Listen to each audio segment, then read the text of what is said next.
নমস্কার, আমার নাম সার্থক বসাক আর তোমরা দেখছো সোপান এইচএস টিউটোরিয়াল।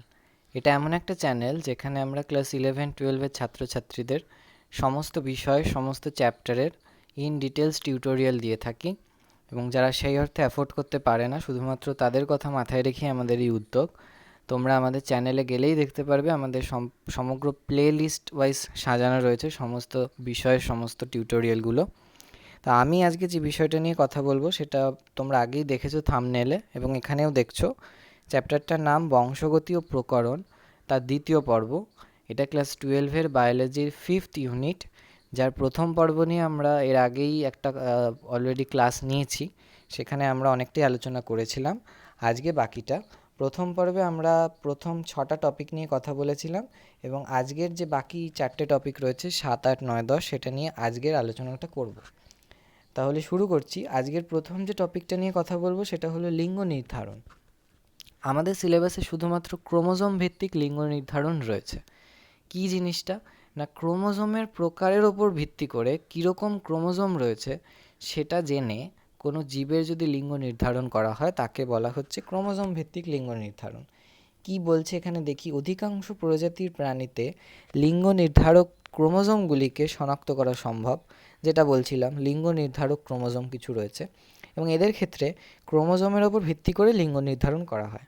এক্ষুনি বললাম কারা এটা আবিষ্কার করেন। প্রথম উইলসন ও স্টিভেন্স নামে দুই ভদ্রলোক লিঙ্গ নির্ধারণের এই ক্রোমোজোম তত্ত্ব ওনারা রচনা করেন। তা আমাদের সিলেবাসে দু ধরনের প্রাণী রয়েছে যাদের ক্রোমোজোম ভিত্তিক লিঙ্গ নির্ধারণ পড়তে হবে। প্রথম হলো মানুষ আর পরেরটা হলো মৌমাছি। তো এক এক করে আমরা দেখব। প্রথম মানুষের ক্ষেত্রে আমরা দেখি। এই মানুষের ক্ষেত্রে লিঙ্গ নির্ধারণ মাধ্যমিক লেভেলে তোমরা কিছুটা পড়েছো, সেই আইডিয়া রয়েছে এবং সেটাই এখানেও রয়েছে। একে বলা হয় XX/XY পদ্ধতি। তোমরা জানো মানুষের ক্ষেত্রে দু ধরনের ক্রোমোজোম থাকে, একটা হলো অটোজোম, একটা হলো অ্যালোজোম বা সেক্স ক্রোমোজোম। মানুষের ক্ষেত্রে টোটাল অটোজোম থাকে হলো 44টা, বাকি দুটো থাকে সেক্স ক্রোমোজোম। এবার এই সেক্স ক্রোমোজোম আবার মানুষের মহিলাদের ক্ষেত্রে থাকে শুধুমাত্র XX এবং পুরুষদের ক্ষেত্রে থাকে শুধুমাত্র XY, দু ধরনের। যাই হোক, এখানে যেটা দেখানো হয়েছে একটা পুরুষ একটা মহিলার মধ্যে আমরা ক্রস করেছি পিতামাতা। পুরুষের ক্ষেত্রে 44A ছিল এবং XY দুটো সেক্স ক্রোমোজোম। মহিলার ক্ষেত্রেও 44A ছিল এবং XX দুটো সেক্স ক্রোমোজোম। তো পুরুষের ক্ষেত্রে তাহলে কি হবে, শুক্রাণু দুটো ভাগে ভাগ হয়ে যাবে। 44A ছিল তাহলে 22A হয়ে যাবে, আর XY ছিল তাহলে একটাতে X যাবে একটাতে Y যাবে। মহিলাদের ক্ষেত্রেও 44 এটা 22A হয়ে যাবে আর XX তো একই রকম, তো XY হয়ে যাবে। এবার হবে নিষিক্ত করবে। এই শুক্রাণু যদি এই ডিম্বাণুকে নিষিক্ত করে তাহলে 22A 44A আর XX ছিল, তাহলে এই গ্যামেট মানে এই যে জাইগোট তৈরি হলো তাহলে তার হলো 44টা অটোজোম আর XX সেক্স ক্রোমোজোম, তাহলে কন্যা হলো। তেমনি এই গ্যামেটটা যদি এই গ্যামেটটাকে নিষিক্ত করে 22-22 44 আর Y আর X অর্থাৎ XY হলো, তাহলে এই জাইগোটে 44টা অটোজোম এবং XY সেক্স ক্রোমোজোম, তাহলে এই জাইগোটটা হলো পুত্র অর্থাৎ পুরুষ। এইবার তোমাদের মাথায় আসতে পারে একটা কোয়েশ্চেন, যেটা পরীক্ষার সময় প্রায় দেয়, মাধ্যমিকে হয়তো দেখেছো। সেটা হলো তাহলে লিঙ্গ নির্ধারণের জন্য কে প্রধান ভূমিকা পালন করলো? পুরুষ। এটা অনেক সময় এরকম সেন্টেন্স দিতে পারে যে লিঙ্গ নির্ধারণের জন্য, মানুষের লিঙ্গ নির্ধারণের জন্য পুরুষই প্রধান ভূমিকা পালন করে, ব্যাখ্যা করো, এরকম করে কি লিখতে হবে না। তোমরা বুঝতেই পারছো কি ক্রোমোজোম সেক্স ক্রোমোজোম আসছে সেটা পুরোপুরি ডিপেন্ড করছে পুরুষের ওপর। পুরুষ থেকে যদি এক্স আসে, মাতার থেকে তো কেননা সবসময় এক্সই আসবে, মাতার তো অন্য কোনো অপশান নেই। যদি পিতার থেকে এক্স আসে তাহলে সেটা হবে এক্স আর এক্স মিলে কন্যা হবে। যদি পিতার থেকে ওয়াই আসে তাহলে এক্স আর ওয়াই মিলে পুরুষ হবে, পুত্র হবে। সুতরাং পুরুষই বা পিতাই কিন্তু প্রধান ভূমিকা পালন করছে লিঙ্গ নির্ধারণে। এইবার একটা প্রশ্ন হলো, তাহলে ওয়াই ক্রোমোজোমের যে এই কথাটা বলছি কি এমন গুরুত্ব ওয়াই ক্রোমোজোমের? তো তাহলে আমরা চলো দেখি লিঙ্গ নির্ধারণে ওয়াই ক্রোমোজোমের কী গুরুত্ব রয়েছে। এটা দিয়েছি একটাই কারণে, এটা কিন্তু কোয়েশ্চেন হিসেবে 1-2বার এসেছে, প্রিভিয়াস ইয়ার দেখলে তোমরা বুঝতে পারবে। তো 2 নম্বর বা 3 নম্বর যাই দিক, ছবিটা কিন্তু মাস্ট আঁকতে হবে। খুব সোজা একটা ছবি, এমন কিছু কঠিন নয়, সব কিছু পয়েন্টিং না করলেই চলবে। তবে ওই এস আর ওয়াই এই জায়গাটা কিন্তু একটু পয়েন্টিং করতে হবে, করে লিখতে হবে। কি লিখতে হবে? লেখার সময় এই যে 3টে বুলেট ওয়াইজ পয়েন্ট করে দিয়েছি, এগুলো কিন্তু মাস্ট, এই টার্মগুলো কিন্তু থাকতে হবে, এবং পরীক্ষক কিন্তু এই টার্মগুলোই দেখবেন তোমার উত্তরে। যদি এই টার্মগুলো থাকে তাহলে কিন্তু মার্কস পাবে তুমি। তো কি কি টার্ম এক এক করে বলি। প্রথম হচ্ছে S R Y, sex determining region of Y. দেখতেই পাচ্ছ এস আর ওয়াই ওয়াই ক্রোমোজোমের একদম মাথায় থাকছে। এস আর ওয়াই এটা হচ্ছে একটা জিন, এই জিনটা ওয়াই ক্রোমোজোমের একটা একদম শীর্ষের দিকে, মাথার দিকে থাকছে। বেসিক্যালি এস আর ওয়াই থাকে বলেই আমাদের পুরুষদের এই সেক্স ডিটারমিনিং রিজিয়ন অর্থাৎ এই ওয়াই ক্রোমোজোমটা কিন্তু প্রকাশ পায়। অর্থাৎ আমি ঘুরিয়ে বলতে পারি, কোনো একটা ভ্রূণতে যদি আমি দেখি সেই ভ্রূণের মধ্যে এস আর ওয়াই এই জিনটা রয়েছে, তাহলে আমি সহজেই বুঝতে পারবো ভ্রূণের ওয়াই ক্রোমোজোম রয়েছে এবং ভ্রূণ কিন্তু পুরুষ। সেকেন্ড হচ্ছে টিডিএফ বা টেস্টিস ডিটারমিনিং ফ্যাক্টর। এই টিডিএফ হচ্ছে এক ধরনের প্রোটিন, এটা এসআরওয়াই তৈরি করে প্রোটিনটা। তো কী রকম প্রোটিন? টেস্টিস ডিটারমিনিং, মানে টেস্টিসকে বা শুক্রাশয়কে নির্ধারণ বা ডিটারমাইন করে, মানে শুক্রাশয়ের গঠনে সাহায্য করে, সোজা কথা। তো এই যে টিডিএফ রয়েছে, এই টিডিএফ থাকার জন্যই এক তো শুক্রাশয় গঠন করলো, তাহলে শুক্রাশয়ের কাজ কি? টেস্টোস্টেরন ক্ষরণ করা। তাহলে পরিণত অবস্থায় যখন কোনো শিশু যখন বয়ঃসন্ধিতে যাচ্ছে, এই টিডিএফ এর মাধ্যমেই কিন্তু সাহায্যেই টেস্টোস্টেরন ক্ষরণ হচ্ছে, যার ফলে পুরুষদের গৌণ যৌন লক্ষণগুলো প্রকাশ পাচ্ছে। তাহলে টিডিএফ কিন্তু একটা ইম্পর্ট্যান্ট একটা প্রোটিন, যেটা পুরুষদেরকে গৌণ যৌন লক্ষণ বিকাশে সাহায্য করছে। থার্ড হচ্ছে টিএফএম বা টেস্টিকুলার ফেমিনাইজেশন মিউটেশন। এটা বেসিক্যালি একটা এক্স ক্রোমোজোমের জিন। এটা কি কাজ করে আমি বলছি। এটা টেস্টোস্টেরনের কিছু গ্রাহক প্রোটিন উৎপন্ন করে, রিসেপ্টর। এই যে টেস্টোস্টেরন উৎপন্ন হলো, সেই টেস্টোস্টেরনগুলোকে তো কাজ করতে হবে। কাজ করার জন্য এই টেস্টোস্টেরন টিএফএম দ্বারা মানে তৈরি করা ওই গ্রাহক প্রোটিনের সাথে বাইন্ড করে, যুক্ত হয়ে টেস্টোস্টেরন গ্রাহক কমপ্লেক্স বলে একটা কমপ্লেক্স তৈরি করে, এবং এটাই আলটিমেটলি ওই গৌণ যৌন লক্ষণের বিকাশ ঘটায়। তো এত ডিটেলসটা না জানলেও চলবে। মোট কথা, যদি পরীক্ষায় আসে এই 3টে টার্ম কিন্তু তোমাকে মেনশন করতে হবে। যদি থাকে তাহলে কিন্তু, আর তার সাথে এই ছবিটা, পরীক্ষক 3-এ 2.5 বা 3 দিতে কিন্তু বাধ্য। তো যাই হোক, এটা গেল পুরুষের ক্ষেত্রে, পুরুষ বা মহিলা মানুষের ক্ষেত্রে লিঙ্গ নির্ধারণ। এরপর আসছি মৌমাছির ক্ষেত্রে লিঙ্গ নির্ধারণ। একে বলা হয় হ্যাপ্লয়েড ডিপ্লয়েড পদ্ধতি। একই রকম 3খানা পয়েন্ট আমি লিখেছি, যদি পরীক্ষায় আসে 3টে পয়েন্ট লিখতে হবে। এক এক করে আমি এক্সপ্লেন করতে করতে যাচ্ছি। তার আগে ছবিটা দেখব। ছবিতে আমি আগেই বলি, মৌমাছিদের 3 রকম মৌমাছি পাওয়া যায়: রানী মৌমাছি, পুরুষ মৌমাছি আর শ্রমিক মৌমাছি বা কর্মী মৌমাছিও বলে। প্রথম দেখি রানী মৌমাছি। এদের ক্ষেত্রে, মৌমাছিদের ক্ষেত্রে 2n = 32। আমাদের ক্ষেত্রে যেমন কি ছিল 46, এদের ক্ষেত্রে 2n = 32। তাহলে ডিম্বাণু তৈরি হবে আলাদা আলাদা দুখানা, n = 16, n = 16, এটা হাফ হয়ে যাবে। এইবার একটা ডিম্বাণুকে আমি কথার কথা বলছি, যদি এই ডিম্বাণুটাই ডাইরেক্টলি ডেভেলপ করে, একে বলা হচ্ছে অনিষিক্ত ডিম্বাণু। কেন বলা হচ্ছে? কারণ এ তো কোনোভাবে নিষিক্ত হয়নি, কোনো পুরুষ শুক্রাণু বা পুং গ্যামেটের দ্বারা কিন্তু নিষিক্ত হয়নি। তো এই অনিষিক্ত ডিম্বাণু দেখো ডাইরেক্টলি ডেভেলপ করেছে, একদম লার্ভা, সেখান থেকে একটা পরিণত পিউপা এবং পরিণত মৌমাছি তৈরি করেছে। একদম অনিষিক্ত ডিম্বাণু থেকে ডাইরেক্ট একটা ডেভেলপমেন্ট। একে অনেক সময় অপুংজনী জননও বলা হয়ে থাকে। যদি সেরকম অপুংজনীর মাধ্যমে যদি ডেভেলপ করে, তাহলে যেটা তৈরি হবে n = 16ই তৈরি হচ্ছে, কারণ কোনো শুক্রাণু আসেনি। একে বলা হবে পুরুষ মৌমাছি। অর্থাৎ n = 16 অনিষিক্ত ডিম্বাণু থেকে ডাইরেক্ট একটা হ্যাপ্লয়েড জীব তৈরি হচ্ছে। এটা কিন্তু খুব ইম্পর্টেন্ট, পুরুষ মৌমাছি হ্যাপ্লয়েড হয় n = 16। তো বোঝা গেল। এইবারে সেকেন্ড কেসটা দেখব। সেকেন্ড হচ্ছে একটা রানী মৌমাছি ছিল, 2n = 32। এর সাথে যদি একটা পুরুষ মৌমাছির আমি ক্রস করাই, পুরুষ মৌমাছি ছিল n = 16। তো হ্যাপ্লয়েড একটু আগে আমরা দেখলাম। এর মিওসিসের ফলে দেখেছিলাম দু ধরনের অপত্য তৈরি, মানে গ্যামেট তৈরি হয়েছিল, n = 16, n = 16। আর পুরুষের ক্ষেত্রে কিন্তু মিওসিস হয় না। কি করে হবে? n=16 ছিল, n/2 তো হতে পারে না, মিওসিসে তো হাফ হয়ে যায়। তো এটাই শুক্রাণু তৈরি করবে n=16। এইবার দুটো, একটা ডিম্বাণু একটা শুক্রাণু মিলন হচ্ছে, তাহলে কি হবে? 32 হয়ে যাবে, 16 2n=32, এটা জাইগোট। এই জাইগোটটা দুরকমভাবে ডেভেলপ করতে পারে, লার্ভা হলে এবার দুরকমভাবে ডেভেলপ করতে পারে। কিছু জাইগোট, খুব অল্প সংখ্যক, 2 বা 3টে জাইগোটকে রয়্যাল জেলি খাওয়ানো হয়। রয়্যাল জেলি কি আমরা পরে আসছি ডিটেলসটা। আর বাকিদেরকে খাওয়ানো হয় পরাগ রুটি, পরে আসছি আমি বলবো। যাদের রয়্যাল জেলি খাওয়ানো হলো তাদের থেকে যে পিউপা তৈরি হয়ে যেটা তৈরি হলো, একটু রয়্যাল মানে রাজকীয় একটা ব্যাপার রয়েছে, তো তাদের বলা হয় রানী মৌমাছি। আর যাদের পরাগ রুটি খাওয়ানো হলো, এরা বেসিক্যালি তৈরি হয় বন্ধা, অর্থাৎ জননে অক্ষম, জননাঙ্গ তৈরি হয় না, এদের বলা হয় শ্রমিক মৌমাছি। এরা বন্ধা স্ত্রী, এরা প্রজননক্ষম স্ত্রী। তাহলে 3 ধরনের ডেভেলপমেন্ট আমরা দেখলাম, পুরুষ মৌমাছি, রানী মৌমাছি এবং শ্রমিক মৌমাছি। এইবার হলো ইম্পর্টেন্ট কিছু পয়েন্ট। একটা হলো বৈবাহিক উড্ডয়ন। কাকে বলে? বৈবাহিক উড্ডয়ন হচ্ছে মৌমাছিদের যখন ওই জননের যখন একটা পর্যায়ে আসে, কিছু সিজনে যখন এদের জননের প্রবণতা দেখা যায়, তখন এরা মৌচাক থেকে বেরিয়ে আকাশে উঠতে থাকে।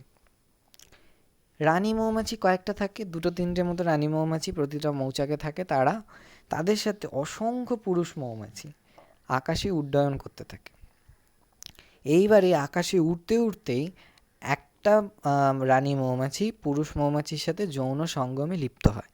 এইবার এই যে যৌন সঙ্গম হওয়ার পরে পুরুষ মৌমাছি মারা যায়, রানী মৌমাছি জীবিত থাকে, পরবর্তীকালে ডিম পাড়বে এবং ডিম থেকে লার্ভা, পিউপা এভাবে এগোবে।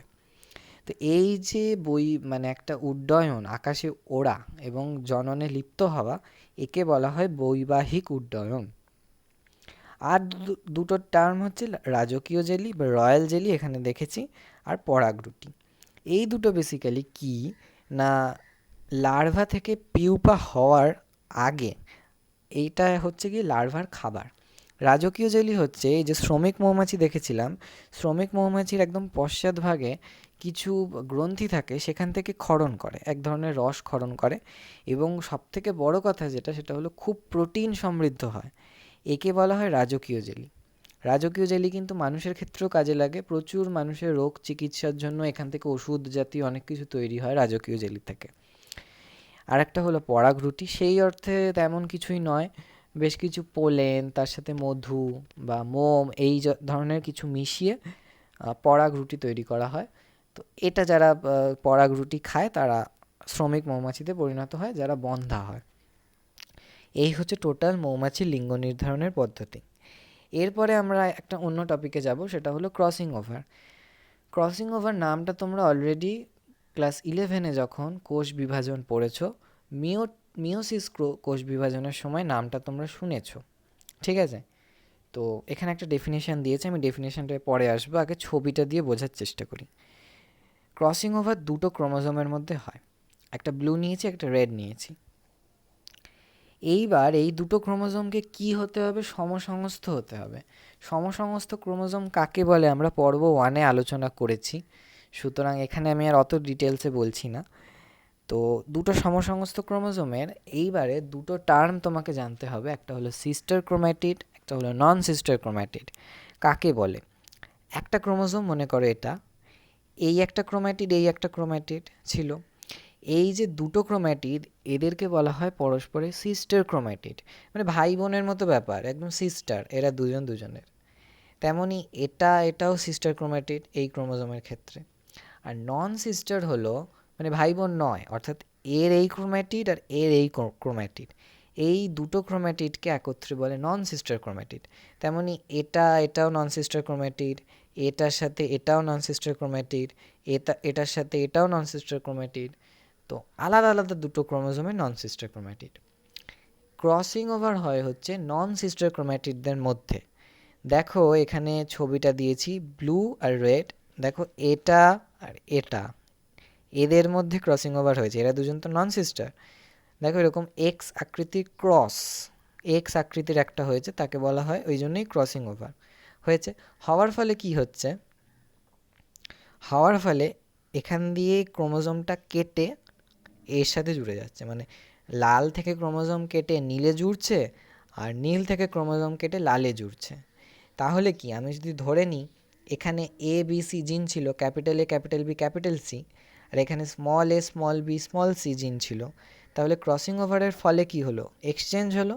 অর্থাৎ এই বাহুতে capital A capital B capital C এর জায়গায় স্মল সি চলে এলো, আর এই বাহুতে স্মল এ স্মল বি স্মল সি এর জায়গায় ক্যাপিটাল সি চলে এলো।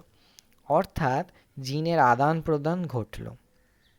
এইবারে দেখব প্রথম মিওটিক বিভাজনের অন্তর্গত প্রোফেজ ওয়ানের প্যাকাইটিন উপদশার শেষের দিকে কখন ঘটে, প্রথম বাক্যটায় বললাম প্রথম কয়েকটা শব্দে কখন হয়। প্রথম মিওটিক বিভাজনের অন্তর্গত প্রোফেজ ওয়ান, প্রথম মিওটিক বিভাজন আমরা যখন দেখেছিলাম সেখানে প্রোফেজ মেটাফেজ পরপর দেখেছিলাম। প্রোফেজ ওয়ানের কিছু উপদশা দেখেছিলাম, leptotene zygotene pachytene diplotene diakinesis.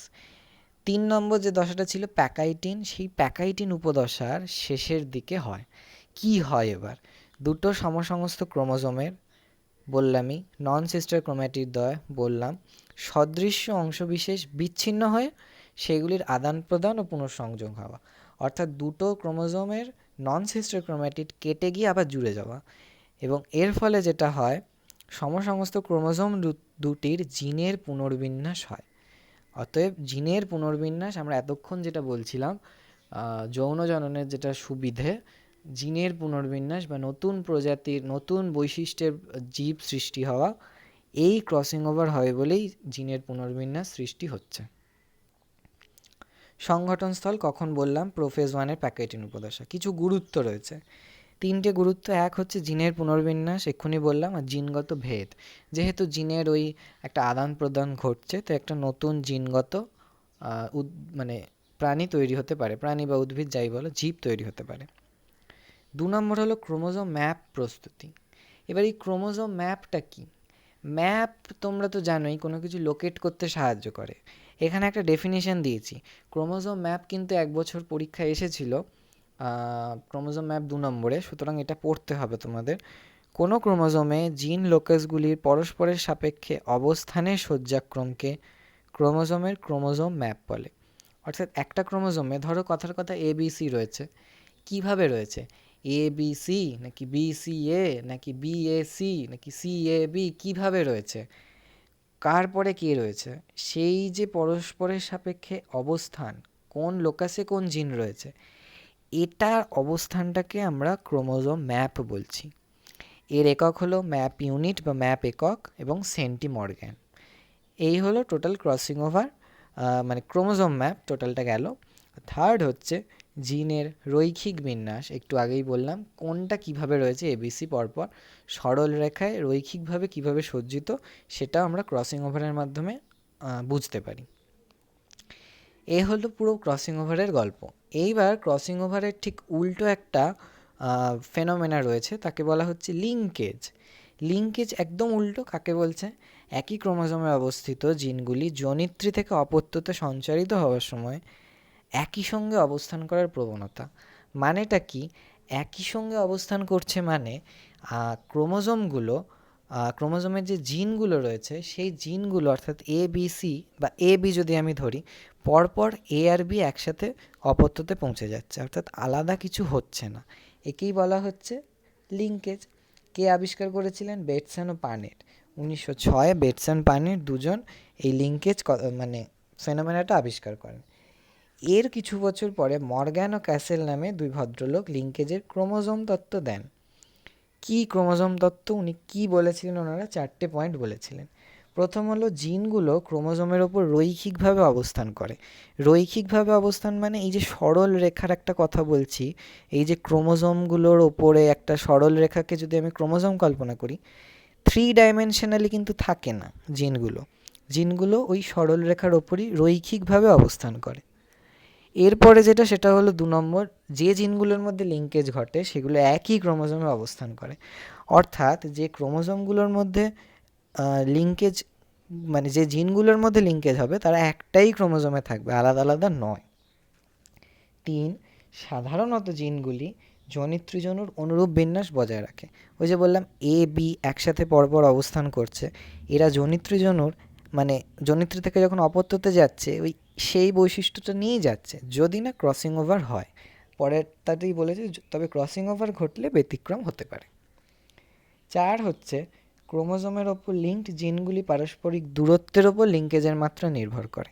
মানে এটাই বলতে চাইছে কীরকম দূরত্বে জিনগুলো রয়েছে সেটার ওপর ভিত্তি করে লিঙ্কেজ কিন্তু নির্ভর করছে। মানে যদি খুব দূরে দূরে থাকে তাহলে লিঙ্কেজের মাত্রা হবে কম, আর যদি খুব কাছে কাছে থাকে তাহলে লিঙ্কেজের মাত্রা হবে খুব বেশি।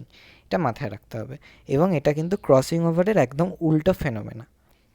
এইবারে পরেরটা একটুখানি দেখব, লিঙ্কেজে কিছু প্রকারভেদ রয়েছে, একটা সম্পূর্ণ একটা অসম্পূর্ণ। তার আগে একটা 2 লাইন দেখব খুব ইম্পর্টেন্ট, সেটা হলো টি.এইচ. মর্গ্যান এই ভদ্রলোক বিজ্ঞানী 1910-এ একটা গবেষণা করেন কার উপর? ড্রসোফিলা মেলানোগ্যাস্টার বা ফল মাছি একে বাংলায় বলে। মনে রাখতে হবে, এটা বানান শুদ্ধ মনে রাখতে হবে, পরীক্ষায় লিখতে দিতে পারে। তো কাপলিং আর রিপালশন নামে দু ধরনের ঘটনা তিনি লক্ষ্য করেন, এবং এই ঘটনাগুলোকে তিনি একটাই ঘটনার ভিন্ন রূপ হিসেবে ব্যাখ্যা করেন। এই ঘটনাটার নাম দেন লিঙ্কেজ, অর্থাৎ উনি প্রথম 1910-এ লিঙ্কেজ কথাটা প্রথম ইউজ করেন এবং ড্রসোফিলা মেলানোগ্যাস্টারের ওপর কাজ করেন। যাই হোক, তো লিঙ্কেজের দুরকম লিঙ্কেজ, সম্পূর্ণ অসম্পূর্ণ। সম্পূর্ণ লিঙ্কেজ কাকে বলছে না, যদি সমসমস্ত ক্রোমোজোমে খুব কাছাকাছি মানে জিনগুলো যদি খুব কাছাকাছি অবস্থান করে। যদি খুব কাছাকাছি অবস্থান করে তাহলে কি হবে? যদি খুব কাছাকাছি থাকে তাহলে হচ্ছে এই জিনগুলো মানে অ্যাজ ইট ইজ যেরকম জনিত্রীতে ছিল তেমনই অপত্যতে চলে আসবে। যেমন এ বি এর কথা বলছিলাম, এ বি যদি খুব কাছাকাছি থাকে তাহলে সেটাই অপত্যতে চলে আসবে, অর্থাৎ 100% লিঙ্কেজ হবে পুরোটাই। আর যদি খুব কাছাকাছি না থাকে তাহলে যেটা হবে মানে পুরোটা হয়তো লিঙ্কেজ হবে না, কিছুটা ক্রসিং ওভার হয়তো হয়ে গেল। তো সেইটার যদি হয়ে থাকে, ধরো কথার কথা বলছি 40% ক্রসিং ওভার হয়ে গেল, বাকিটা লিঙ্কেজ হলো, সুতরাং সেই ঘটনাটাকে বলা হবে অসম্পূর্ণ লিঙ্কেজ। এবং এই অসম্পূর্ণ লিঙ্কেজ কিন্তু স্বাধীন সঞ্চরণের সূত্র আংশিকভাবে মেনে চলে। এরপর দেখব লিঙ্কেজ গোষ্ঠী কাকে বলে। লিঙ্কেজ গোষ্ঠী হচ্ছে একটা ক্রোমোজোমের ওপর মানে যে সকল লিঙ্কড জিনগুলো রয়েছে সেই জিনগুলোকে একত্রে লিঙ্কেজ গোষ্ঠী বলা হচ্ছে। এবার এটা কিভাবে ক্যালকুলেট করব? লিঙ্কেজ গোষ্ঠী ক্যালকুলেট করা হয়, মনে করো কোনো একটা প্রজাতির জীব রয়েছে, সেই জীবে যতগুলো হ্যাপ্লয়েড ক্রোমোজোম রয়েছে, কোনো লিঙ্কেজ গোষ্ঠীর সংখ্যা হচ্ছে ওই প্রজাতির জীবের হ্যাপ্লয়েড ক্রোমোজোম। মনে করো উদাহরণ দিচ্ছি ড্রসোফিলা, কথার কথা ড্রসোফিলাতে যে স্বাভাবিক ক্রোমোজোমের সংখ্যাটা 2n=8, সুতরাং লিঙ্কেজ গোষ্ঠী কতগুলো হবে? হ্যাপ্লয়েড মানে 4টে হবে। দেহকোষে, মানুষের ক্ষেত্রে দেহকোষে স্বাভাবিক ক্রোমোজোম 2n=46, তাহলে লিঙ্কেজ গোষ্ঠী কতগুলো হবে? 23, হাফ হয়ে যাবে। মানে যতগুলো 2n ছিল তার n সংখ্যক আর কি হ্যাপ্লয়েড ক্রোমোজোম, সেটাই হচ্ছে লিঙ্কেজ গোষ্ঠী। এবার কিছু লিঙ্কেজের গুরুত্ব ক্রোমোজোমের ক্রসিং ওভারের মতোই হবে। ক্রসিং ওভারে কী কী দেখেছিলাম, ক্রোমোজোম ম্যাপিংয়ে সাহায্য করছে, এবং ওখানেও দেখেছিলাম কিভাবে ক্রোমোজোমের সংখ্যা মানে কিভাবে অবস্থান রয়েছে সেটা লিঙ্কেজেও বোঝা যাবে। সংকরায়ন পরীক্ষা, এই যে আমরা আমাদের মর্গ্যান যে পরীক্ষাটা করেছিলেন কাপলিং রিপালশনের পরীক্ষা, সেটাও তো একটা সংকরায়নের পরীক্ষা। অর্থাৎ সংকরায়ন কিন্তু আমরা বুঝতে পারি এই লিঙ্কেজের মাধ্যমে। এবং 3 হচ্ছে আকাঙ্ক্ষিত বৈশিষ্ট্যের উৎপাদন। ক্রসিং ওভারের মাধ্যমে আমরা যেমন দেখেছিলাম জিনের একটা আদান প্রদান হচ্ছে, এখানে তো সেই জিনিসটা হচ্ছে না, তো এখানে সেই আকাঙ্ক্ষিত বৈশিষ্ট্য আমরা পেতে পারি। এই গেল লিঙ্কেজ।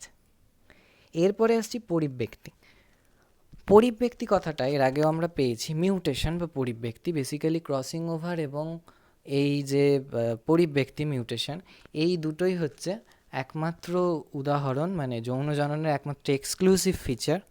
তো কি এই জিনিসটা? প্রথমত বলি যে কোনো প্রজাতির জীবে, মানে সংজ্ঞাটা আর কি, কোনো প্রজাতির জীবে ক্রোমোজোমের বা জিনগত বস্তুর তথা ডিএনএর আকস্মিক, স্থায়ী বংশানুক্রমিকভাবে সঞ্চালনশীল পরিবর্তন এবার কি হবে না সংখ্যাগত হতে পারে, গঠনগতও হতে পারে। মানে এই যে একটা ক্রোমোজোমের ডিএনএ ছিল তার একটা কোনো একটা অংশের পরিবর্তন, কীরকম পরিবর্তন হবে, আকস্মিক হবে, স্থায়ী হবে, এবং এই পরিবর্তনটা একটা বংশের থেকে একটা জেনারেশন থেকে আরেকটা জেনারেশনে পৌঁছে যাবে, তাকে বলা হচ্ছে পরিব্যক্তি। আচ্ছা, পরিব্যক্তি মিউটেশন এটা কিন্তু ডাইরেক্টলি আমাদের সিলেবাসে নেই, তবুও কেন বলছি, কারণ এখান থেকে কিন্তু কোয়েশ্চেন দিয়েছে। কেন দিয়েছে আমি জানি না, আমি আগের বছরের কোয়েশ্চেনগুলো দেখেছি, এখান থেকে কোয়েশ্চেন দিয়েছে। সুতরাং এত ডিটেলসে না পড়লেও চলবে আমাদের, কিছু কিছু জায়গা যেখান থেকে কোয়েশ্চেন দিয়েছে আমি বলতে বলতে যাচ্ছি, সেইগুলোর ওপরে জোর দিতে হবে। এরপরে যেটা লিখেছি সেটা হলো পরিব্যক্তি প্রভাবক। কি প্রভাবক রয়েছে? কিছু এজেন্ট রয়েছে যাদেরকে বলা হয় মিউটাজেন, যারা মিউটেশন করে। তো সেই মিউটাজেনগুলো পরিব্যক্তি বা মিউটেশন ঘটায় দু রকম হতে পারে, ভৌত বা রাসায়নিক। ভৌতর এক্সাম্পল হচ্ছে কোনো ক্ষতিকারক রশ্মি বা ক্ষতিকারক বিকিরণ, এক্স রে হতে পারে, গামা রে হতে পারে, অতিবেগুনি রশ্মি বা আলট্রাভায়োলেট রে হতে পারে, তাপমাত্রা অবধি হতে পারে। এই হচ্ছে মানে বিভিন্ন ভৌত মিউটাজেনের উদাহরণ। এছাড়া রাসায়নিক হতে পারে, HNO2 এক্সাম্পল দিয়েছি, ইটিবিআরের পুরো নাম হচ্ছে ইথিডিয়াম ব্রোমাইড, আর হচ্ছে অ্যাক্রিমিডিন অরেঞ্জ। এইগুলো হতে পারে, অ্যাক্রিমিডিন অরেঞ্জ হচ্ছে এক ধরনের রঞ্জক পদার্থ, এগুলো রাসায়নিক মিউটাজেন। তাহলে যদি এমসিকিউতে কোনো কোয়েশ্চেন দেয় রাসায়নিক মিউটাজেন কোনটা, রাসায়নিক মিউটাজেন নিম্নলিখিত কোনটি রাসায়নিক মিউটাজেন, এক্সাম্পল দিল অনেক কিছু, একটা তাপমাত্রা দিল, একটা নাইট্রিক অ্যাসিড দিল, একটা নাইট্রাস অ্যাসিড দিল, HNO2 দিল, তেমনই হয়তো সালফিউরিক অ্যাসিড দিল, অনেক কিছু দিতে পারে। তোমার উত্তর কী হবে? HNO2। তেমনই 1 নম্বরের কোশ্চেনও বলতে পারে ভৌত মিউটাজেনের একটা উদাহরণ দাও, রাসায়নিক মিউটাজেনের উদাহরণ দাও। সেটা যদি বলে তাহলে এই উদাহরণগুলো মনে রাখতে হবে, তো সেই হিসেবে উত্তর তুমি লিখতে পারবে। আচ্ছা, এরপরে যে বিষয়টা বলবো সেটা হলো ক্রোমোজোমের কিছু পরিবর্তন, অর্থাৎ পরিব্যক্তি কিভাবে হচ্ছে। এখানে আমি একটা জায়গায় বলেছিলাম যে পরিবর্তনটা সংখ্যাগত অথবা গঠনগত হতে পারে। প্রথম হলো ক্রোমোজোমের সংখ্যাগত পরিবর্তন, দুরকম হতে পারে, ইউপ্লয়েডি হতে পারে, অ্যানিউপ্লয়েডি হতে পারে। প্রথম দেখব ইউপ্লয়েডি। কোনো জীবে সম্পূর্ণ ক্রোমোজোমের সেট বা জিনোমের সংখ্যার পরিবর্তন ঘটলে, মানে কোনো একটা জীবের পুরো ক্রোমোজোম সেটটার যদি পরিবর্তন হয়। কিভাবে একটু এক্সাম্পল দিলে হয়তো বুঝতে পারবে। যেমন মনে করো কোনো জীবের জনন কোষ, কী থাকে, হ্যাপ্লয়েড বা এন সংখ্যক ক্রোমোজোম থাকে, একে বলা হচ্ছে মনোপ্লয়েডি। যেহেতু একটা বা এন সংখ্যক থাকছে মনোপ্লয়েডি। তেমনি দেহকোষে 2n সংখ্যক ক্রোমোজোম থাকছে, তাকে বলা হচ্ছে ডিপ্লয়েডি। তেমনি যদি ডিপ্লয়েডের বেশি সংখ্যক 2n এর বেশি যদি থাকে তাকে বলা হয় পলিপ্লয়েডি। 2n এর বেশি বলতে 3n 4n, 3nকে বলা হচ্ছে ট্রিপ্লয়েডি, 4nকে টেট্রাপ্লয়েডি, 5n হলে পেন্টাপ্লয়েডি, হেক্সাপ্লয়েডি, পরপর যাবে। তো টোটাল জিনিসটাকে বলা হয় পলিপ্লয়েডি। এই হলো ইউপ্লয়েডি। তেমনই হতে পারে অ্যানিউপ্লয়েডি। অ্যানিউপ্লয়েডি মানে ক্রোমোজোম সেট বা জিনোমের পরিবর্তন যদি না হয়ে এক বা একাধিক ক্রোমোজোম সংখ্যার পরিবর্তন, মানে সেটা হ্রাস বা বৃদ্ধি হতে পারে। এখানে বলতে চাইছে পুরো সেটটা চেঞ্জ হবে না, কিন্তু এক বা একাধিক ক্রোমোজোমের সংখ্যাটা চেঞ্জ হবে। কী রকম? এটা দুরকম হতে পারে, হাইপো আর হাইপার। হাইপো মানে হলো কোনো কিছু কমে যাওয়া, আর হাইপার মানে হলো কোনো কিছু বেড়ে যাওয়া। কিভাবে মনে রাখবে ব্যাপারটা? অনেক সময় খেয়াল করেছো আমরা একটা কথা চলতি ভাষায় খুব ইউজ করি, কেউ হয়তো খুব রেগে গেছে, খুব চেঁচামেচি করছে, মাথা গরম হয়ে গেছে, আমরা বলি কি হাইপার হয়ে গেছে সে। বলি তো হাইপার মানে হচ্ছে বেড়ে যাওয়া কোনো কিছু, তেমনি উল্টোটা হাইপো মানে কমে যাওয়া। তো হাইপোপ্লয়েডি হচ্ছে উদাহরণ মনোজমি আর নালিজমি। মনোজমি মানে 2n ছিল আমাদের নর্মাল ক্রোমোজোম, তার থেকে একটা হয়তো কমে গেল, তাহলে কি একটা কমে যাওয়া মানে কি? তাহলে মনোজমি, অর্থাৎ মনো কথাটার মানে হলো এক। নালিজমি কি? 2n ক্রোমোজোম ছিল, সেখান থেকে দুটো ক্রোমোজোম কমে গেল, তাকে বলা হয় নালিজমি। এইবার হলো হাইপারপ্লয়েডি। এটা গেল হাইপোপ্লয়েডির কথা, কমে যাওয়া। হাইপারপ্লয়েডি মানে বেড়ে যাওয়া, অর্থাৎ 2n ছিল তার সাথে যদি একটা ক্রোমোজোম এসে যুক্ত হয় 2n+1 হয়ে যায়, তাকে বলা হবে ট্রাইজোমি। আর যদি 2n এর সাথে যদি দুটো ক্রোমোজোম এসে যুক্ত হয় তাকে বলা হবে টেট্রাজোমি। এই হলো হাইপারপ্লয়েডি। তো এটা হলো সংখ্যাগত পরিবর্তন। এইবার আসছি গঠনগত পরিবর্তনে। অনেক রকমের গঠনগত পরিবর্তন হতে পারে, এক এক করে দেখব। প্রথম হলো ডিলিশন। ডিলিশন বা কথাটা অনেকটা ডিলিট কথাটা রয়েছে, মানে কোনো কিছু ডিলিট হয়ে যাওয়া। দু রকমভাবে হতে পারে। একটু ছবি থেকে বুঝি। একটা ক্রোমোজোম ছিল, সেই ক্রোমোজোমে ABCDEFG এতগুলো জিন উপস্থিত ছিল। এই ক্রোমোজোম থেকে কোনোভাবে AB এই দুটো জিনের এই ক্রোমোজোমের এই পার্টটা হয়তো কেটে গেল, ডিলিট হয়ে গেল। তাহলে কি থাকবে? বাকিগুলো CDEFG। AB এই পোর্শনটা দেখো নেই। এই যে কেটে বাদ চলে গেল, এই পোর্শনটা নেই, এই পদ্ধতিটাকে বলা হচ্ছে ডিলিশন। এইবার এটা তো প্রান্ত থেকে বাদ গেছে। যদি প্রান্ত থেকে বাদ না গিয়ে মাঝের কোনো একটা অংশ থেকে বাদ যেত, এখানে দেখো লিখেছে ডি, এই ডি অংশটা হয়তো বাদ চলে গেছে মাঝখান থেকে। তাহলে কি থাকবে? ABC থাকবে, ডি বাদ চলে গেছে, EFG পরপর থাকবে। তো যদি প্রান্ত থেকে ডিলিট হয় তাকে বলা হয় প্রান্তীয় ডিলিশন। যদি মাঝের কোনো অংশ থেকে হয় তাকে বলা হয় নিবেশিত ডিলিশন। এটা ডিলিশনের প্রকার। এরপর আসছে ডুপ্লিকেশন। ডুপ্লিকেশন কথাটার মধ্যে রয়েছে ডুপ্লিকেট। ডুপ্লিকেট মানে কিছু একটা ডাবল হয়ে যাওয়া, অর্থাৎ কি বলবো, যেটা ছিল তার আরেকটা কপি তৈরি হয়ে যাওয়া। দেখো, এটা অনেক রকমভাবে হতে পারে। BC এরকম পরপর জিন ছিল ABCDEFG, BC এই পোর্শনটা ডুপ্লিকেট হচ্ছে। দেখো BC ছিল, আবার BC এলো, ABCBCDEFG, ঠিক আছে? BCটা দুবার এসে গেছে, তো এটা গেল ডুপ্লিকেশন। এটা দুরকমভাবে হতে পারে। মনে করো এখানে তো BC ছিল, BC আরেকটা বসলো, হতে তো পারে এটা উল্টে গিয়ে বসলো। যেমন দেখো, BC ছিল, এখানে BC, এটা ডুপ্লিকেট যখন হচ্ছে সেটা CB হয়ে গেছে। তাহলে কি হলো? ABCCBDEFG। তো এটা উল্টে গেছে। যদি এরকম যেরকম ছিল অ্যাজ ইট ইজ ডুপ্লিকেট হয় তাকে বলা হয় ট্যান্ডেম ডুপ্লিকেশন। আর যদি এটা ছিল এটা উল্টে গিয়ে ডুপ্লিকেট হয় তাহলে বলা হবে রিভার্স ট্যান্ডেম ডুপ্লিকেশন। কেন রিভার্স হচ্ছে তাই রিভার্স ট্যান্ডেম। আরও দুরকম ডুপ্লিকেশন হতে পারে। কি রকম দেখাচ্ছি, এটা একটা BC ছিল, BCটা এই যে আর কি যুক্ত হলো, এই তো সেন্ট্রোমিয়ার, এই যে BCটা মানে হচ্ছে ডুপ্লিকেট হচ্ছে, এই ক্রোমোজোমের এই বাহুতেই গিয়ে বসলো, একরকম হতে পারে। অথবা হতে পারে এই যে BC ডুপ্লিকেট হচ্ছে এটা ক্রোমোজোমের অন্য বাহুতে গিয়ে বসলো, মানে ক্রোমোজোমের সেন্ট্রোমিয়ারটা পেরিয়ে অন্য বাহুতে। তাহলে তাকে বলা হবে, আচ্ছা দুরকম দেখতে পেলাম, যদি এই যেখানে যে বাহুতে ছিল সেই বাহুতেই গিয়ে যদি বসে একে বলা হবে হোমোব্র্যাঙ্কিয়াল। আর যদি ওই বাহুটায় না বসে অন্য বাহুতে বসে সেন্ট্রোমিয়ার পেরিয়ে তাকে বলা হবে হেটেরোব্র্যাঙ্কিয়াল। এই দুটো গেল ডিলিশন ডুপ্লিকেশন। এরপরে আসছে ইনভার্সন।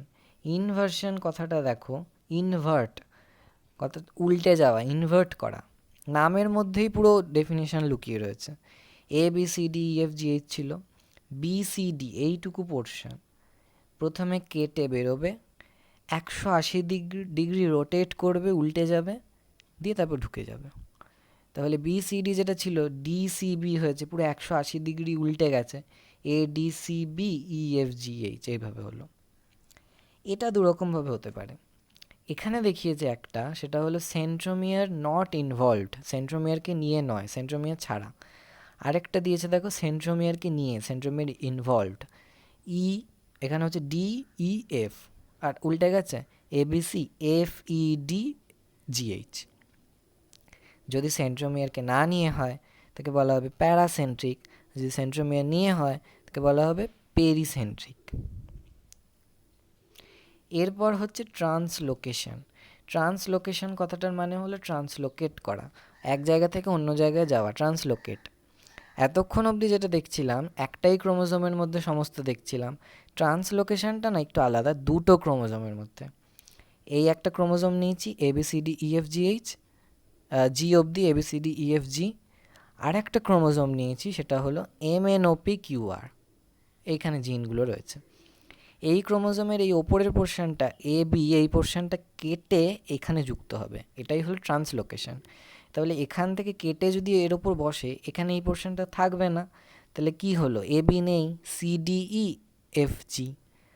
AB এখানে এসে যুক্ত হয়েছে, তাহলে এখানে একটা এক্সট্রা AB চলে আসবে, AB তারপর যেরকম MNOPQR। এটা হলো ট্রান্সলোকেশন। এছাড়া আরও এক ধরনের মিউটেশন দেখা যায়, সেটাকে বলা হয় জিন মিউটেশন, পয়েন্ট মিউটেশন। প্রথম টাইপটা হলো বেস পেয়ার সাবস্টিটিউশন। এর দুরকম হয়, ট্রানজিশন, ট্রান্সভার্সন। কী জিনিসটা? বেস পেয়ার হচ্ছে ডিএনএ প্রতিলিপিকরণের সময় কোনো নাইট্রোজেনযুক্ত বেসের আদান প্রদান বা প্রতিস্থাপন হবে। নাইট্রোজেনযুক্ত বেস দু ধরনের হয়, পিউরিন, পিরিমিডিন। তোমরা বায়োমলিকুলস বা জৈব অণু ক্লাস 11-এ যখন পড়েছিলে এই নামগুলো পেয়েছো। যদি মনে না থাকে এই জিনিসগুলো একবার ক্লাস 11-এর বইটা খুলে দেখতে পারো। তেমন যদি না হয় তাহলে আমি এর পরের যে চ্যাপ্টারটা রয়েছে সেই চ্যাপ্টারে এই কথাগুলো রয়েছে, বংশগতির আণবিক ভিত্তি, সেখানে আমরা এগুলো নিয়ে কথা বলবো, পিউরিন, পিরিমিডিন। এখানে যতটুকুনি জানবা সেটা হলো পিউরিন দুরকম হয়, A আর G, অ্যাডিনিন, গুয়ানিন। আর পিরিমিডিন হয় দুরকম, C আর T, সাইটোসিন আর থাইমিডিন। তো পিউরিন ট্রানজিশন প্রথমে দেখছি। ট্রানজিশন কাকে বলছে? কোনো একটা পিউরিন মূলক অপর একটা পিউরিন মূলক দ্বারা প্রতিস্থাপিত হবে, অথবা কোনো একটা পিরিমিডিন মূলক অপর একটা পিরিমিডিন মূলক দ্বারা প্রতিস্থাপিত হবে। ছবিটা দেখো, রেড যেটা সেটা হলো ট্রানজিশনের কথা। একটা পিউরিন আরেকটা পিউরিনে পরিণত হবে, অথবা একটা পিরিমিডিন একটা পিরিমিডিনে পরিণত হবে, সেটাকে বলা হবে ট্রানজিশন। ট্রান্সভার্সনটা হলো একটু উল্টো, সেটা হলো একটা পিউরিন একটা পিরিমিডিনে পরিণত হবে, অথবা একটা পিরিমিডিন একটা পিউরিনে পরিণত হবে। এই ব্লু কালারেরটা হলো ট্রান্সভার্সন, অনেক রকম হতে পারে।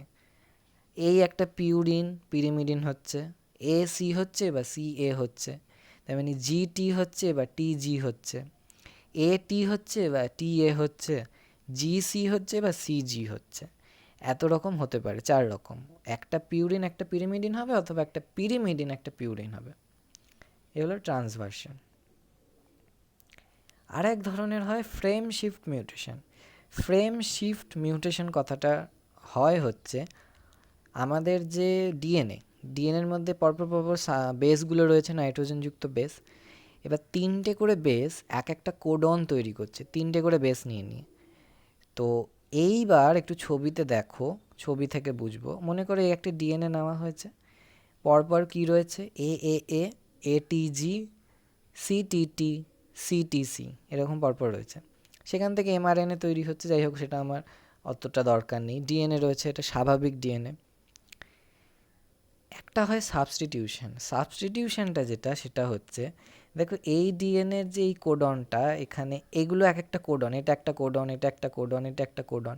এই যে C ছিল, কোনোভাবে সেটা T দিয়ে সাবস্টিটিউট হয়ে গেছে, মানে Cটা কোনোভাবে বদলে T হয়ে গেছে। তাহলে mRNAটাও পুরো চেঞ্জ হয়ে যাবে, T এর কমপ্লিমেন্টারি A পরপর চেঞ্জ হতে থাকবে। এটা হলো সাবস্টিটিউশন। তেমন হতে পারে ইনসারশন। ATG ছিল, তারপরে একটা নতুন বেস যুক্ত হলো C, তাহলে এটাকে বলা হচ্ছে ইনসারশন। একটা নতুন বেস যুক্ত হচ্ছে, ইনসার্ট হচ্ছে। তেমনই হতে পারে একটা বেস জাস্ট ডিলিট হয়ে গেল, ডিলিশন।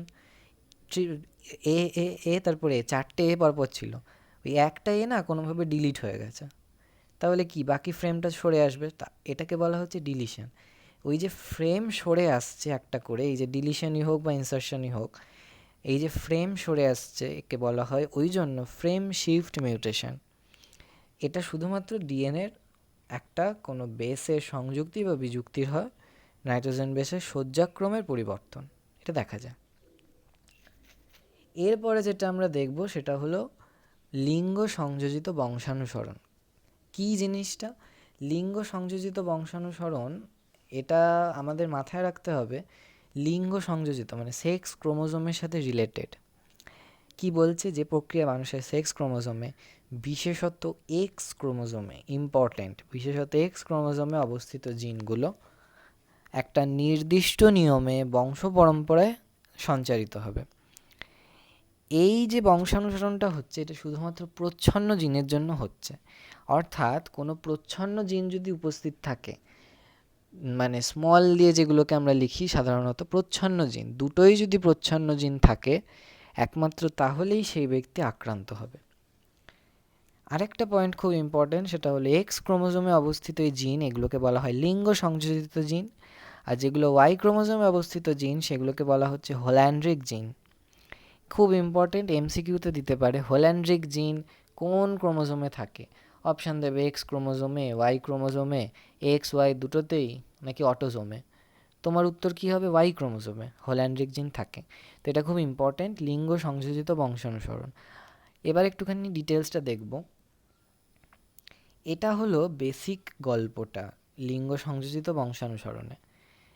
আমাদের সিলেবাসে দু রকম লিঙ্গ সংযোজিত বংশানুসরণ রয়েছে, দুটো এক্সাম্পল, একটা হিমোফিলিয়া, একটা বর্ণান্ধতা। দুটোর ক্ষেত্রেই কিন্তু এটা কমন জিনিস। দেখো কি, এটা প্রথম মহিলার ক্ষেত্রে দেখছি, দুটো এক্স ক্রোমোজোম রয়েছে। এবার দুটো এক্সে আমি এইচ দিয়ে এই জিনটাকে ডিনোট করেছি। কী কী কেস হতে পারে? হয় দুটোই ক্যাপিটাল এইচ, না হয় ক্যাপিটাল এইচ স্মল এইচ, না হয় স্মল এইচ স্মল এইচ। দুটোই যদি ক্যাপিটাল এইচ হয়, আমি বলেছি প্রচ্ছন্ন, দুটোই প্রচ্ছন্ন থাকলে কেবলমাত্র সেটাই আক্রান্ত হবে। দেখো দুটো যেখানে প্রচ্ছন্ন ছিল, লাল দিয়ে আমি ওই জিনটাকে দেখিয়েছি যেটা প্রচ্ছন্ন জিন, দুটোই যেখানে লাল এসে গেছে সেটা আক্রান্ত। আর এখানে তো কোনো লাল নেই, এইচ এইচ ক্যাপিটাল এইচ প্রচ্ছন্নর কোনো সম্ভাবনাই নেই, অতএব এটা স্বাভাবিক মহিলা, এটা আক্রান্ত মহিলা। যদি হেটেরোজাইগাস হয়, একটা এইচ ক্যাপিটাল এইচ একটা স্মল এইচ, তাহলে এ তো নর্মাল ক্যাপিটাল এইচ মতোই শো করবে, মানে নর্মাল হবে, বাইরে থেকে দেখতে নর্মাল লাগবে। কিন্তু জিনোটাইপে, ফিনোটাইপে নর্মাল হতে পারে, জিনোটাইপে যেহেতু স্মল এইচ রয়েছে, একে বলবো বাহক। স্বাভাবিক মহিলা, ইনি বাহক মহিলা, ইনি আক্রান্ত মহিলা। এবার পুরুষের ক্ষেত্রে, পুরুষে এক্স আর ওয়াই রয়েছে, ওয়াই ক্রোমোজোমকে এরকম করে একটা দেখানো হয় ওয়ান হেডেড অ্যারোর মতো করে। এইবার ওয়াই ক্রোমোজোমের ক্ষেত্রে একটা গল্প হচ্ছে, সেটা হেমিজাইগাস হয়। আমরা প্রথম পর্ব যখন আলোচনা করেছিলাম হেমিজাইগাসের কথাটা আমরা বলেছিলাম। সুতরাং এই হেমিজাইগাস অর্থাৎ এক্স ক্রোমোজোমে যে জিনটা রয়েছে তার মানে ওয়াই ক্রোমোজোমে সেটা থাকে না, কারণ ওয়াই ক্রোমোজোমটা ছোট হয়।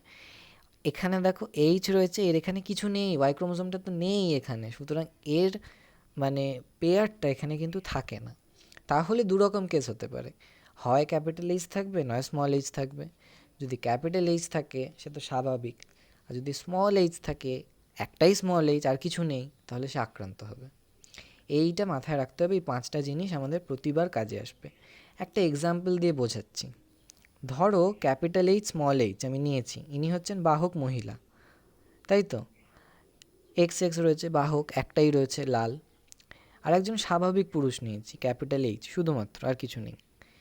এর দুটো ক্রোমোজোম তৈরি হবে, একটা এক্স ক্যাপিটাল এইচ থাকবে আর একটা ওয়াই কিছু থাকবে না। বাহক মহিলা দুরকম হতে পারে, ক্যাপিটাল এইচ স্মল এইচ হতে পারে। এবার ক্যাপিটাল এইচ এই এর সাথে যদি এ আর কি যুক্ত হয়, তাহলে ক্যাপিটাল এইচ মানে স্বাভাবিক। তেমনি এর সাথে যদি এইটা যুক্ত হয় ক্যাপিটাল এইচ, আর এখানে তো পুরুষের কিছু থাকছে না, তাহলে ক্যাপিটাল এইচ মানে স্বাভাবিক পুরুষ। এবার এই স্মল এইচের সাথে যদি এই ক্যাপিটাল এইচ হয়, তাহলে ক্যাপিটাল এইচ স্মল এইচ ইনি বাহক মহিলা হবেন। আর এই ক্যাপিটাল এইচের সাথে যদি এইটার সাথে যদি ওয়াইটা যুক্ত হয়, তাহলে স্মল এইচের সাথে যদি ওয়াইটা হয়, তাহলে স্মল এইচ শুধুমাত্র থাকবে, এদিকে তো কিছু নেই, ইনি হবেন আক্রান্ত পুরুষ। এই একটা ক্রস মাথায় রাখতে হবে। এখানে একটা ছোট জিনিস বলি, সেটা হলো ক্রিস ক্রস বংশানুসরণ। এটা কাকে বলে? মানে একটা পুরুষ, সে রোগাক্রান্ত পুরুষ, পিতা, তার যে কন্যা হবে স্ত্রী, সে বাহক হবে। তার আবার পুত্র, সে রোগাক্রান্ত, তার আবার কন্যা, সে বাহক। এই যে রোগাক্রান্ত বাহক বা এই যে পুরুষ স্ত্রী এইভাবে যে এই যে প্যাটার্নটা চলছে, এর নাম ক্রিস ক্রস বংশানুসরণ। এটা কেবলমাত্র এক্স ক্রোমোজোম সংযোজিত জিনে বা লিঙ্গ সংযোজিত যে জিনগুলো, যে রোগগুলো, সেগুলোর ক্ষেত্রে ক্রিস ক্রস দেখা যায়, মনে রাখতে হবে। এবার দু ধরনের এক্সাম্পল আমরা দেখব এক এক করে। হিমোফিলিয়া কাকে বলে? কোনো ব্যক্তির দেহে যদি ক্ষতস্থানের থেকে রক্ততঞ্চন না ঘটে বা দেরি হয়, কোনো একটা ব্যক্তি কেটে গেছে কোনো জায়গায়, সেখানে রক্ত জমাট বাঁধছে না অথবা দেরি হচ্ছে, তাহলে কি হবে? দেহ থেকে অধিক রক্তক্ষরণ হতে থাকবে, ফলে রোগের মৃত্যু অবধি হতে পারে। একে বলা হচ্ছে হিমোফিলিয়া। এই হিমোফিলিয়া কিন্তু লিঙ্গ সংযোজিত। কিছু বৈশিষ্ট্য দেখি। প্রথম হলো এই রোগটা জিনটা লিঙ্গ সংযোজিত, আগেই বলেছি। তো এটা এক্স ক্রোমোজোমে থাকছে। এই রোগের জন্য দায়ী জিনটি প্রচ্ছন্ন, আগেই বললাম। ওয়াই ক্রোমোজোমে কোনো জিন থাকে না, দেখলাম একটু আগেই। আর এক্স ক্রোমোজোম সংযোজিত বলে ক্রিস ক্রস বংশানুসরণ দেখা যায়। এখানেও আলাদা করে বলার কিছু নেই, 4টে পয়েন্ট আমরা এর আগেই ডিসকাস করেছি। এবার একটা ক্রস দেখছি। প্রথমত একটা ক্রস দেখি, হিমোফিলে আক্রান্ত কোনো মহিলা। দেখো দুটোই লাল চলে এসছে, দুটোই স্মল, হিমোফিলি আক্রান্ত মহিলা। পুরুষের ক্ষেত্রে এখানে ওয়াই কিছু থাকছে না, শুধুমাত্র ক্যাপিটাল এইচ, অতএব স্বাভাবিক পুরুষ। দুটো ক্রোমোজোম স্বাভাবিক পুরুষ থেকে তৈরি হলে একটা ক্যাপিটাল এইচ আর একটাতে কিছু নেই, শুধুমাত্র ওয়াই। আর মহিলাতে একই রকম হবে, শুধুমাত্র স্মল এইচ। এটার সাথে এটা এবার ক্রস করলো, হয়ে যে মহিলা হলো ক্যাপিটাল এইচ স্মল এইচ, মানে ইনি বাহক মহিলা হলেন। তেমনি স্মল এইচের সাথে যদি এটা থাকে, ওয়াই এত কিছু থাকছে না, শুধুমাত্র স্মল এইচ, লাল চলে এসছে, তাহলে ইনি আক্রান্ত হবেন, পুত্র মানে পুরুষ হবেন আক্রান্ত। এই হচ্ছে হিমোফিলিয়া। এরকম অনেকগুলো পসিবিলিটি হতে পারে, তোমরা বাড়িতে চেষ্টা করো সেগুলো এক একটা করে করবা, দেখবে ভালো লাগবে। যেমন আক্রান্ত মহিলা স্বাভাবিক পুরুষ হলো, তেমন করবে স্বাভাবিক মহিলা আক্রান্ত পুরুষ, বা বাহক মহিলা আক্রান্ত পুরুষ, বাহক মহিলা স্বাভাবিক পুরুষ। বিভিন্ন রকমের ক্রস হতে পারে, পারমুটেশন কম্বিনেশন করে এক একটা বাড়িতে করতে পারো, প্র্যাকটিস হবে। এরপরে আসছি বর্ণান্ধতা। বর্ণান্ধতা জিনগত বৈশিষ্ট্য আগেরটার মতোই, আলাদা করে কিছু বলবার নেই। কী জিনিসটা, রোগটা একটু দেখব।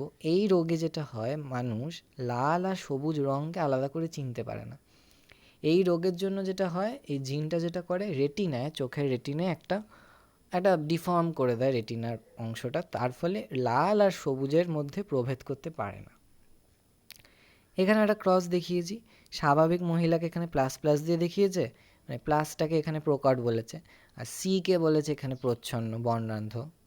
তো এখান থেকে শুধুমাত্র প্লাস তৈরি হলো স্বাভাবিক, আর বর্ণান্ধ পুরুষ থেকে সি তৈরি হলো, আর একটাতে কিছু থাকছে না, নর্মাল। এটা যখন ক্রস করবে প্লাস আর সি, একটাতে লাল রয়েছে তাহলে বাহক। এটা যখন ক্রস করবে কোনো লাল নেই, শুধুমাত্র প্লাস, শুধুমাত্র প্রকট রয়েছে, তাহলে স্বাভাবিক পুত্র। এটা মাথায় রাখতে হবে। শুধুমাত্র যদি প্রচ্ছন্ন, দুটোতেই প্রচ্ছন্ন থাকে, আর পুরুষের ক্ষেত্রে যদি একটাতে প্রচ্ছন্ন থাকে, একমাত্র সেক্ষেত্রেই আক্রান্ত হবে। এটা মাথায় রাখলেই বাকিটা সোজা।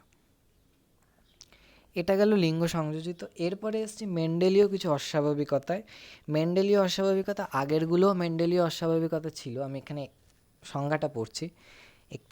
সাধারণত একটি জিনের পরিব্যক্তির দরুন মানবদেহে সংঘটিত অস্বাভাবিকতা, মানবদেহে সংঘটিত যাদের বংশানুক্রমিক সঞ্চারণ মেন্ডেলের বংশগতি সংক্রান্ত সূত্র অনুসরণ করে। এর আগেরগুলো যেগুলো দেখলাম সেগুলো মেন্ডেলীয় বংশগতির মানে অস্বাভাবিকতার একটা এক্সাম্পলস। এবার সিলেবাসে কেন আলাদা করে মেন্ডেলের মানে অস্বাভাবিকতা আলাদা করে দিয়েছে আমি জানি না, তো আলাদা করে যেহেতু দিয়েছে আমি আলাদা করেই পড়াচ্ছি, নাহলে হয়তো একসাথে ওটাই ঢুকিয়ে দিতাম। এবার যাই হোক, সেটা আলাদা কথা। তো হিমোফিলিয়া, বর্ণান্ধতা, এই দুটোও কিন্তু মেন্ডেলীয় অস্বাভাবিকতা। তো এটা কিন্তু মাথায় রাখতে হবে। কি কি বৈশিষ্ট্য রয়েছে, প্রথম হলো এটা অটোজোমেও হতে পারে, সেক্স ক্রোমোজোমেও হতে পারে। আগেরটা যেটা দেখলাম দুটো এক্সাম্পল সেক্স ক্রোমোজোমে ছিল। প্রকট হতে পারে, প্রচ্ছন্ন হতে পারে। আগেরগুলো যেটা দেখলাম প্রচ্ছন্ন ছিল। 2 নম্বর হচ্ছে মেন্ডেলীয় অস্বাভাবিকতাগুলি মেন্ডেলের পৃথকীভবন স্বাধীন বিন্যাস সূত্র মেনে চলে। আলাদা করে কিছু বলার নেই, মেন্ডেলের লগুলো সবকটাই মেনে চলে। এইবারে একটা এক্সাম্পল যেটা রয়েছে থ্যালাসেমিয়া আমাদের সিলেবাসে। থ্যালাসেমিয়া ব্যাপারটা না একটু আলাদা। আগেরটা আমরা এতক্ষণ দেখছিলাম সবটাই সেক্স ক্রোমোজোমে রয়েছে, এটা না অটোজোমে থাকে, মানে আলাদা করে সেক্স ক্রোমোজোমে থাকে না, অটোজোমে। ভূমধ্যসাগরীয় অঞ্চলে দেখা যায় কি হয় ব্যক্তিদের, এই রোগীদের হয় যেটা আরবিসি খুব ছোট হয়, এবং এর ফলে আরবিসির মধ্যে যে হিমোগ্লোবিন খুব সহজেই আরবিসিকে বিদীর্ণ করে বাইরে বেরিয়ে আসে। এর ফলে অ্যানিমিয়া হতে পারে বা রক্তাল্পতা যেটাকে বলা হয় হতে পারে। কিন্তু তো যাই হোক, কী কী বৈশিষ্ট্য আছে দেখি। প্রথম বৈশিষ্ট্য হলো অটোজোম ঘটিত, একটু আগেই বললাম, কোনো সেক্স ক্রোমোজোমের সম্ভাবনা এখানে নেই। 2 নম্বর হচ্ছে এটাও প্রচ্ছন্ন, দায়ী জিন। আর 3 নম্বর হচ্ছে ক্রিস ক্রস বংশানুসরণ দেখা যায় না, কেননা ক্রিস ক্রস একটু আগেই বললাম, শুধুমাত্র এক্স ক্রোমোজোম মানে যাদের রয়েছে সেক্স ক্রোমোজোম ভিত্তিক যে বংশানুসরণ বা যে রোগগুলো শুধুমাত্র যদি এক্স ক্রোমোজোম রিলেটেড হয় তাহলেই হয়। এটা যেহেতু অটোজোম রিলেটেড তাই ক্রিস ক্রস দেখা যায় না। একটা এক্সাম্পল দিয়েছি, এটা যেহেতু অটোজোম রিলেটেড আমরা একে আর দিয়ে ডিনোট করছি। প্রথম হলো বাহক, দুজন বাহককে নিয়েছি, অর্থাৎ ক্যাপিটাল আর স্মল আর, ক্যাপিটাল আর স্মল আর। তো এর থেকে যা যা গ্যামেট বেরোবে, ক্যাপিটাল আর বেরোবে, স্মল আর বেরোবে, এরও ক্যাপিটাল আর বেরোবে, স্মল আর বেরোবে, এটা বাহক। এটার সাথে এটা মিললে ক্যাপিটাল আর, অর্থাৎ সম্পূর্ণ স্বাভাবিক। তেমনি ক্যাপিটাল আর স্মল আর মিললে ক্যাপিটাল আর স্মল আর, এরা হবে বাহক। যদি স্মল আর মেলে একমাত্র এটাই একমাত্র প্রচ্ছন্ন সম্ভাবনা হতে পারে, শুধুমাত্র দুটোই প্রচ্ছন্ন, এটাই একমাত্র রোগগ্রস্ত হবে, আক্রান্ত হবে। তো এটাই হলো থ্যালাসেমিয়ার বেসিক জিনিসটা। এরপরে আমাদের কিছু জিনিস রয়েছে, সেটা হলো ডাউন সিনড্রোম। কিছু সিনড্রোমের কথা আমরা দেখব। প্রথম দেখছি ডাউন সিনড্রোম। ডাউন সিনড্রোম কেন হয়? 21 নম্বর ক্রোমোজোমের ট্রাইজোমির ফলে। ট্রাইজোমি কি একটু আগেই বলেছি, অর্থাৎ 2n+1 হয়ে যাওয়া, 2n ক্রোমোজোমের সাথে একটা বেড়ে যাওয়া। 21 নম্বর ক্রোমোজোমে যখন ট্রাইজোমি হয় সেটা হচ্ছে ডাউন সিনড্রোম। কী কী লক্ষণ? ঊর্ধ্ব চক্ষুপল্লবে এক ধরনের ভাঁজ দেখা যায়, একে এপিক্যান্থাল ভাঁজ বলে। এই যে ছবিতে একটা দেখিয়েছি এপিক্যান্থাল ভাঁজ আমাদের ঊর্ধ্ব চক্ষুপল্লবে, এখানে ছবিতে হয়তো অত ভালো বুঝতে পারছো না, কিন্তু এখানে দেখবে একটা ভাঁজ রয়েছে যেটা আমাদের দেখা যায় না। ওদের ক্ষেত্রে যারা ডাউন সিনড্রোমের রোগী হয় তাদের দেখা যায়। করতলে আড়াআড়ি রকমের একটা ভাঁজ দেখা যায়, এদের বলা হয় সিমিয়ান ভাঁজ। এই যে করতলে এক ধরনের ভাঁজ একদম আড়াআড়ি, এটা কিন্তু আমাদের থাকে না। এবং হাতগুলো দেখলে বুঝতে পারবে অনেক বেশি ফোলা ফোলা, আমাদের কিন্তু এরকম হয় না সাধারণত। এটা একটা বিশেষ বৈশিষ্ট্য এই ধরনের রোগীদের। মুখমণ্ডল গোলাকার বা চ্যাপ্টা হয়, মুখ সর্বদা খোলা অবস্থায় থাকে, জিহ্বা একটু বাইরে বেরিয়ে থাকে। দেখো ছবিতে যারা ডাউন সিনড্রোমের রোগী মুখ খোলা থাকে এবং জিহ্বা বাইরে বেরোয়, অনেক সময় জিহ্বা আকারে বড় এবং লালা নিঃসরণ হতেও দেখা যায়। হৃৎপিণ্ডের গঠনে বিকৃতি হতে পারে, সাধারণত বন্ধা প্রকৃতির হয়, বুদ্ধির কোনো বিকাশ ঘটে না, বেশিরভাগ ক্ষেত্রে জড় বুদ্ধি সম্পন্ন হয়। 7টা পয়েন্ট কিন্তু দিয়েছি, সবকটা ইম্পর্টেন্ট পয়েন্ট। বইয়ে তোমরা যে যা বই ফলো করো অনেকগুলো হয়তো পয়েন্ট হয়তো দেখতে পাবে, কিন্তু পরীক্ষার সময় যদি আসে এই পয়েন্টগুলোই কিন্তু লিখবে, 4টে বা 5টা প্রথম দিকে যেগুলো লিখেছি এই পয়েন্টগুলোই ইম্পর্টেন্ট এবং এগুলোই লিখবে। এরপরে আসছি টার্নার সিনড্রোম। একমাত্র মহিলাদের ক্ষেত্রেই টার্নার সিনড্রোম দেখা যায়। কি হয়? এক্স ক্রোমোজোমে মনোজোমি দেখা যায়। মনোজোমি কি আমরা একটু আগে দেখলাম, 2n থেকে একটা ডিলিট হয়ে যাওয়া, 2n-1 হয়ে যাওয়া মনোজোমি। কী কী লক্ষণ? মহিলাদের কোনো গৌণ যৌন লক্ষণ প্রকাশিত হয় না, স্তনগ্রন্থির বিকাশ হয় না, শ্রোণীদেশীয় লোমের কোনো বিকাশ হয় না, এখানে দেখতেই পাচ্ছ ছবিতে। বক্ষ অঞ্চলটি প্রশস্ত হয়, বক্ষ অঞ্চল প্রশস্ত হয়, দুটো নিপলের মাঝে দূরত্ব বেশি থাকে, এবং এই যে বৈশিষ্ট্যগুলো, প্রশস্ত বক্ষ বা নিপেলের মাঝে দূরত্ব বেশি, এই ক্যারেক্টারটাকে বলা হয় শিল্ড বক্ষ, অর্থাৎ একটা শিল্ডের মতো। দেখো একটা ত্রিভুজাকৃতির শিল্ডের মতো বক্ষ কে বলা হয় শিল্ড বক্ষ।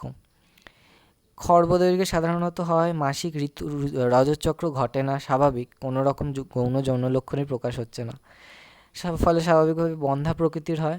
শৈশবে দেরিতে কথা বলে, খেতে অসুবিধা হতে পারে, মনোযোগের অভাব, সামাজিক মেলামেশায় অনীহা, সবটাই বুঝতে পারছে, আলাদা করে এক্সপ্লেন করবার কিছু নেই, আর বুদ্ধির বিকাশ কম ঘটে। Turner syndrome. এরপরে হচ্ছে ক্লাইনেফেল্টার সিনড্রোম। ক্লাইনেফেল্টার সিনড্রোম হচ্ছে শুধুমাত্র পুরুষদের ক্ষেত্রে দেখা যায়, এক্স ক্রোমোজোমে ট্রাইজোমি হয়। আগেরটা শুধু মহিলাদের ছিল, এটা পুরুষদের। এক্স ক্রোমোজোমে ট্রাইজোমি, ট্রাইজোমি মানে একটু আগেই দেখলাম 2n+1।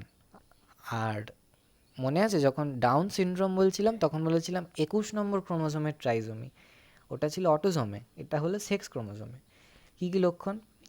হাত পা অনেক অন্যান্যদের তুলনায় অধিক লম্বা হয়, পুং জননাঙ্গ শুক্রাশয় অবিকশিত থাকে, শুক্রাশয় ক্ষুদ্র হয়, এখানে দেখতে পাচ্ছ পুং জননাঙ্গের ডেভেলপমেন্ট হয়নি এবং শুক্রাশয় কিন্তু অবিকশিত রয়েছে, এর ফলে এরা শুক্রাণু উৎপাদনে অক্ষম হবে, ফলে বন্ধা হবে। অধিকাংশ ক্ষেত্রে স্ত্রীলোকের মতো স্তন গ্রন্থির বিকাশ দেখা যায়। পুরুষদের ক্ষেত্রে এটা ভেরি রেয়ার, এবং এই ক্লাইনেফেল্টার সিনড্রোমের ক্ষেত্রে স্তন গ্রন্থির বিকাশ দেখা যায় পুরুষদের। টেস্টোস্টেরনের ক্ষরণ কম হয়, গৌণ যৌন লক্ষণ প্রকাশ পায় না, মানসিকতা অন্যান্যদের তুলনায় দেরিতে বিকাশ হয় এবং নিষ্ক্রিয় অন্তর্মুখী হয়।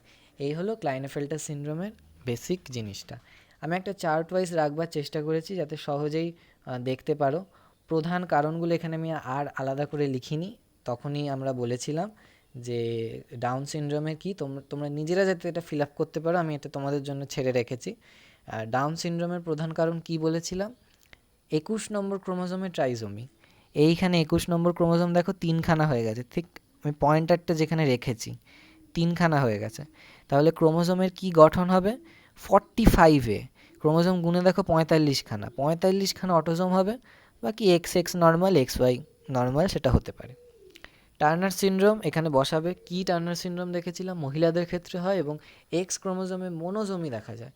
দেখো ঠিক যেখানে আমি রেখেছি পয়েন্টারটা, এক্স ক্রোমোজোম 2খানা হওয়ার কথা, এক্স ক্রোমোজোম কিন্তু একটা রয়েছে, বাকি সবটা নর্মাল।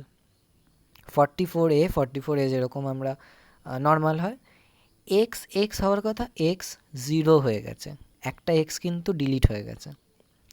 এরপর ক্লাইনেফেল্টার সিনড্রোম, এখানে কি হবে প্রধান কারণ? প্রধান কারণ হচ্ছে পুরুষদের ক্ষেত্রে দেখা যায় এবং পুরুষদের এক্স ক্রোমোজোমের ট্রাইজোমি হয়।